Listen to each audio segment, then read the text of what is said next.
చూస్ country delight, live better. ఇప్పుడే country delight app ని download చేసుకోండి.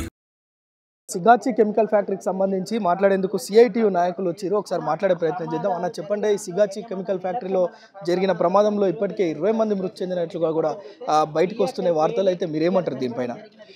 ఇది చాలా దుర్మార్గమైనటువంటి ఘటన. ఈరోజు సంగారెడ్డి జిల్లా ఈరోజు పాశమైలారం పారిశ్రామిక ప్రాంతంలో సిగాచి క్లోరోఫామ్ కెమికల్ పరిశ్రమలో ఈరోజు పెద్ద ప్రమాదం జరిగింది. సిలిండర్ ఈరోజు పేలి ఈరోజు ఇప్పటికే 10 మంది కార్మికులు చనిపోయినారని చెప్తున్నారు. ఇంకొక 26 మంది తీవ్రంగా గాయపడ్డారు, హాస్పిటల్కి తరలించమని చెప్పారు. ఇంకా కొంతమంది శిథిలావస్థలో ఉన్నారు. ఈరోజు 3 ఫ్లోర్ల బిల్డింగ్ కూలిపోయినటువంటి పరిస్థితి ఉంది. ఇంకెంతమంది ఉన్నారు, ఏమైంది అనేటటువంటిది ఇంకా చెప్పలేనటువంటి పరిస్థితిలో ఉన్నారు.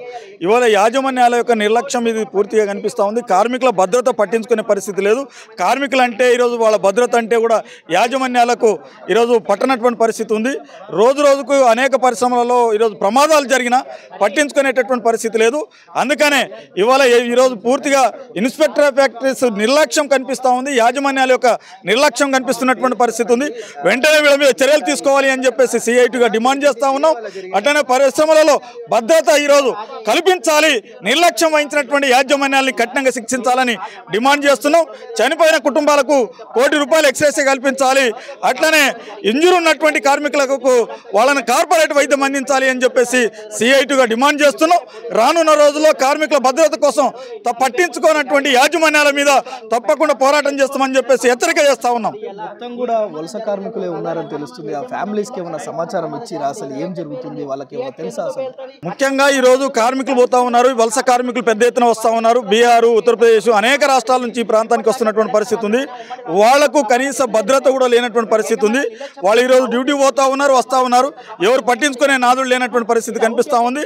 అంటే తక్కువ జీతాలు ఇచ్చి ఈరోజు లాభాలు గడించేటటువంటి లాభాపేక్షతోని ఈరోజు యాజమాన్యాలు ప్రయత్నం చేయడం వల్లనే ఈ నిర్లక్ష్యం జరుగుతూ ఉంది. సేఫ్టీ కల్పించట్లేదు, భద్రత కల్పించట్లేదు.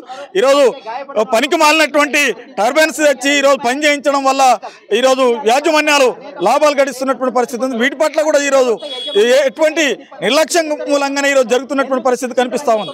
అంటే మొత్తం కూడా అవుట్డేటెడ్ ఆ యొక్క సిలిండర్స్ కావచ్చు, రియాక్టర్స్ కావచ్చు, అవన్నీ తక్కువ ధరకు తెచ్చి ఇక్కడ వలస కార్మికులు ఎవరైతే ఉత్తరప్రదేశ్, మహారాష్ట్ర, మధ్యప్రదేశ్, ఆయా రాష్ట్ర, బీహార్, ముఖ్యంగా ఆయా రాష్ట్రాల నుంచి వచ్చిన వారికి తక్కువ వేతనాలు ఇచ్చి మొత్తం వాళ్ళతో ఇక్కడ పని చేయించుకోవడమే కాకుండా వారి భద్రతను గాలికి వదిలేసిన పరిస్థితి ఇక్కడ స్పష్టంగా కనిపిస్తుందని కార్మిక సంఘాల నాయకులైతే ధ్వజమెత్తుతున్న పరిస్థితి ఉంది. కేవలం ఇక్కడ డబ్బు ఆర్జన మాత్రమే ప్రధానంగా కనిపిస్తుంది.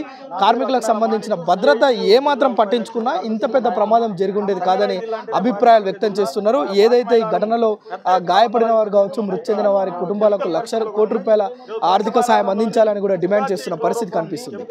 సుమన్ టీవీలో మీ పర్సనల్ అండ్ బిజినెస్ ప్రమోషన్స్ కోసం కింది నెంబర్కి కాంటాక్ట్ చేయండి.